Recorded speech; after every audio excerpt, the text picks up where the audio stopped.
A mí lo que más me gusta en este mundo es el contexto, el chismecito, saber qué pasó y por qué pasó. Hola, ¿cómo están? Mi nombre es Carolina y este es el primero de varios videos que buscan dar un poco de contexto de cómo llegamos a la noción de lo que es la salud hoy en día y cómo tratamos las enfermedades en general. Lo que platicaremos el día de hoy está basado en el libro A Short Story of Medicine, en específico el capítulo sobre medicina prehistórica. Y como pueden ver, este es mi entendimiento de cómo estaban los Asterix hace unos 30,000 años. Lo interesante de observar la historia de cómo evolucionan las ciencias es darnos cuenta de cómo lo que hoy tomamos como sentido común, en el pasado hubiera sido una idea desquiciada.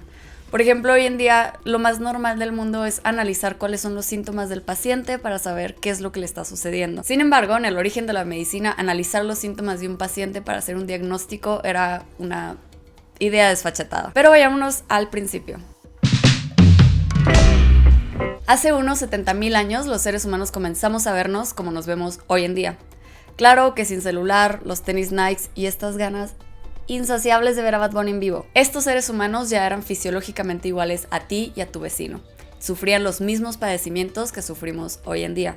Y aunque muchos videos de YouTube nos quieran hacer creer que el cáncer se inventó en los 70s, ellos también sufrían de esto. En estos tiempos, los humanos tenían una esperanza de vida de entre 20 y 40 años.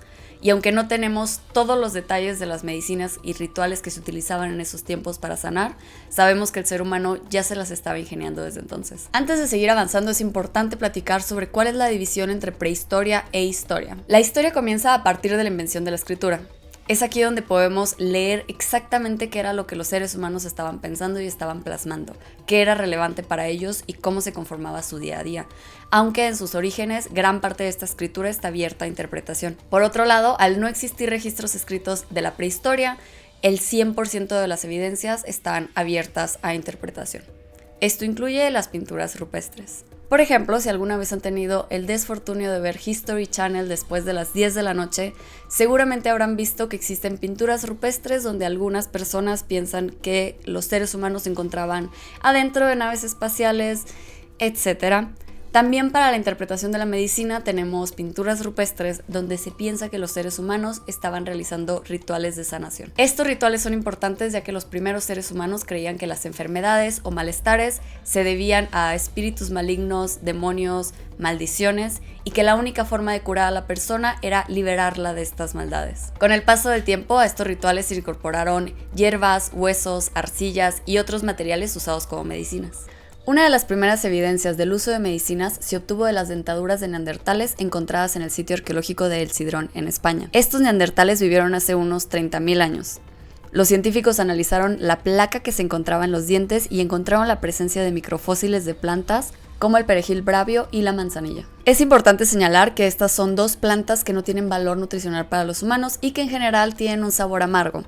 Entonces la pregunta fue por qué los seres humanos estaban ingiriendo plantas que no les aportaban nada y que además sabían mal. La conclusión a la que llegaron los científicos es que estas plantas se encontraban en las dentaduras por su uso medicinal. El perejil bravio es utilizado tradicionalmente como tónico y astringente, mientras que la manzanilla se utiliza como relajante y antiinflamatorio. Además de analizar fósiles, otra forma con la que contamos para entender la medicina prehistórica es analizar la antropología con la que contamos hoy en día. Las creencias de las tribus en Australia, Asia y América nos dan una muestra de las tradiciones que se podían llevar a cabo hace miles de años. Dentro de este entendimiento de la enfermedad, los seres humanos prehistóricos designaban una figura dentro de su tribu a la cual se le atribuían poderes de curación, que iban desde poder comunicarse con el mundo espiritual hasta un profundo conocimiento de pociones hechas utilizando todo lo que estuviese a la mano. Esta figura se denomina de diferentes formas dependiendo de la tribu, en algunos casos sanador, chamán, curandero o sacerdote.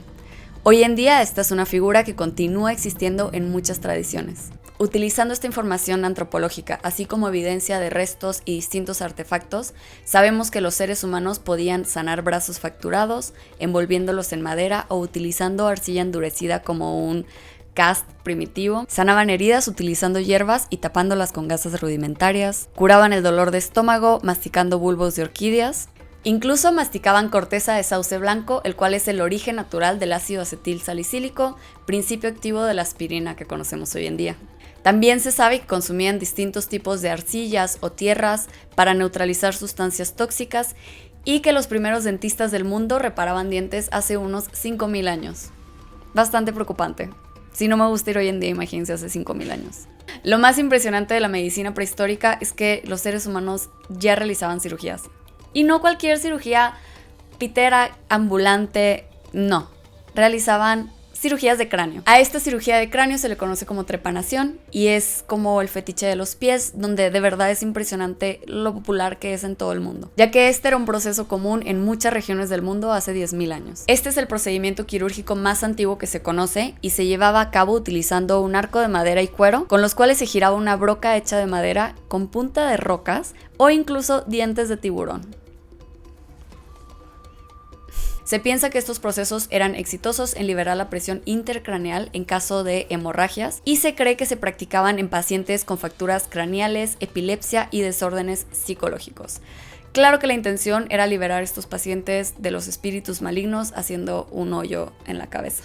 Pero ¿cómo sabemos que esto era un procedimiento quirúrgico y no una herida de guerra? La evidencia encontrada señala que se tienen aparatos designados específicamente para este proceso en muchas culturas, al mismo tiempo que en muchos casos el paciente sobrevivía.